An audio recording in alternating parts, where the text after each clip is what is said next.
பண்பு சுய சிந்தனை, சுய விருப்பம். ஒருவருக்கு கணவன் மனைவி அவங்களுக்கு தனிப்பட்ட சிந்தனை, தனிப்பட்ட விருப்பம் இருக்கும்.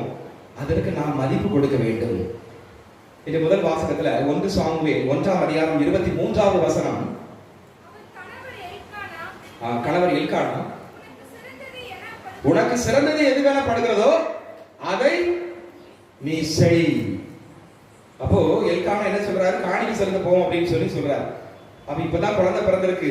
அப்போ அண்ணா என்ன சொல்றாங்க? இல்ல நான் குழந்தைய பார்த்துக்கணும், பால் ஊட்டணும், அதுக்கு பிறகு நான் குழந்தைய முழுசா ஆண்டவருக்கு தான் அர்ப்பணிக்க போறேன் அப்படின்னு சொல்லி. அப்போ கணவர் எல்கானா என்ன சொல்றாரு? சரி, உனக்கு எது நல்லது படுதோ அதையே நீ செய். அப்ப குடும்பத்திலே இந்த பண்பு வேண்டும். மனைவி என்னுடைய ஒரு சிந்தனை, ஒரு சுய விருப்பம் இருக்கும். அதற்கு கணவன் மதிப்பு கொடுக்கலாமா? ஏதாவது குடும்பத்துல பிரச்சனை இருக்கு, மனைவி ஒரு ஐடியா சொல்றாங்க, உனக்கு என்ன தெரியும், சோலை பார்த்துட்டு போ அப்படின்னு சொல்லுவாங்க.